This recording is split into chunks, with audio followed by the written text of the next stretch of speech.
आप सभी को जोहार। आबेन जो तो कोके के जोहार।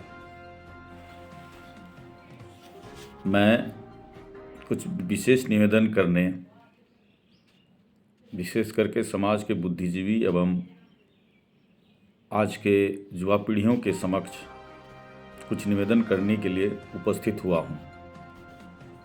आज समाज को ज़रूरत है एक ऐसे संगठन का,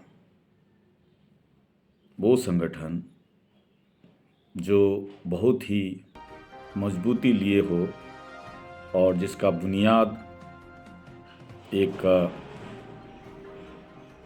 सशक्त और बहुत सारे चीज़ों को समावेश करते हुए बना हो। जैसे उस संगठन में पारस्परिक विचारशीलता एवं प्रतिबद्धता की संस्कृति ये आवश्यक है।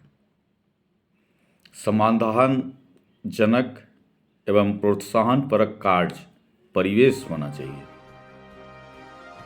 जिसमें सतत ज्ञान अर्जन के अवसरों से सुसज्जित एक संगठन जो सुदृढ़ संस्थात्मक एवं उज्ज्वल भविष्य की अपार संभावनाओं से युक्त अग्रणी संगठन बनाने की दिशा में प्रयास करना चाहिए। सीधे सीधे साफ शब्दों में अगर कहें कि हमारा जो संगठन हो, उस संगठन के बुनियाद में सैकड़ों युवाओं को शामिल होना चाहिए, जिसके अंदर स्वहित नहीं समाज हित हो, जो समाज सेवा में योगदान देना चाहता हो, जिसकी अपनी दिली ख्वाहिश हो, किसी के कहने पर नहीं, उनकी अपनी मन की इच्छा हो, स्वेच्छा से अगर उन्हें यह लगता है कि हम समाज में सेवा दे रहे हैं एवं ये समाज सेवा हमारे जो आने वाली पीढ़ी है उसके मार्ग को प्रशस्त करेगी, इन सारी भावनाओं से युक्त होनी चाहिए। बुनियाद वो सैकड़ों युवाओं से बना होना चाहिए जो एक पारस्परिक विचारशीलता से और प्रतिबद्धता की संस्कृति से कि हमें यह करना है, उसमें ये गुण समाहित होनी चाहिए। और हमेशा समाज के लिए सबसे बड़ी जो आवश्यकता होती है, हमें हमारे समाज में शिक्षा को स्थापित करना होगा। ये पहला मापदंड है। हम शिक्षा से हटकर कुछ कर नहीं सकते हैं। शिक्षा सबसे बड़ी प्राथमिकता होनी चाहिए। हमारे समाज में, हमारे लोगों के बीच में शिक्षा को स्थापित करना पड़ेगा। शिक्षा का कोई विकल्प नहीं है, शिक्षा सर्वोपरि है।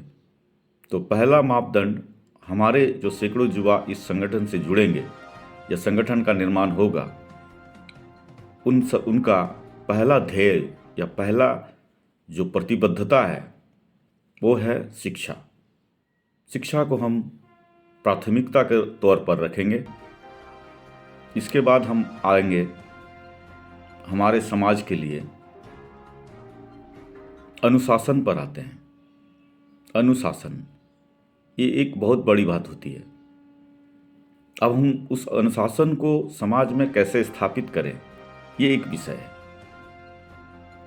यहाँ हमें देखना होगा कि आज के परिवेश में जो विकास और सांगठनिक रूप से बहुत ही मजबूती के साथ हमारे समक्ष हैं, उदाहरण के तौर पर हम सिख समुदाय को देख सकते हैं।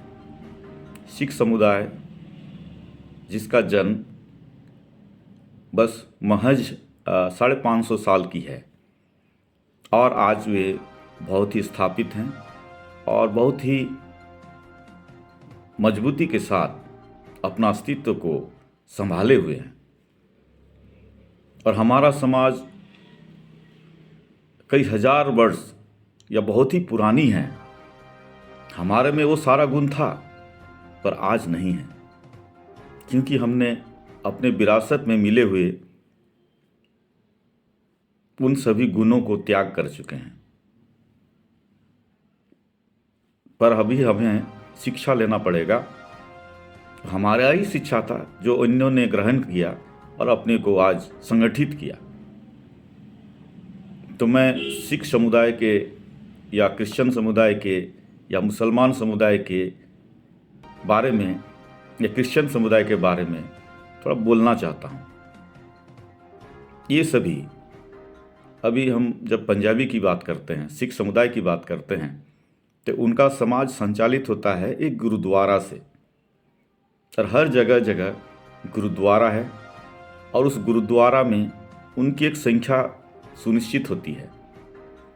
कोई भी सिख परिवार वो किसी न किसी गुरुद्वारा से जुड़े होते हैं।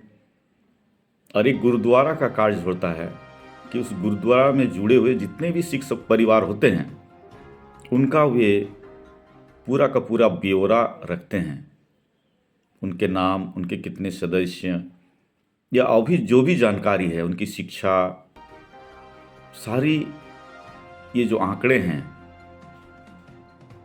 उस सारे आंकड़ों को उस गुरुद्वारा में बहुत ही सुंदर ढंग से व्यवस्थित रूप से वे लोग रखे होते हैं। और सारी गतिविधि सामाजिक हो, आर्थिक हो, राजनीतिक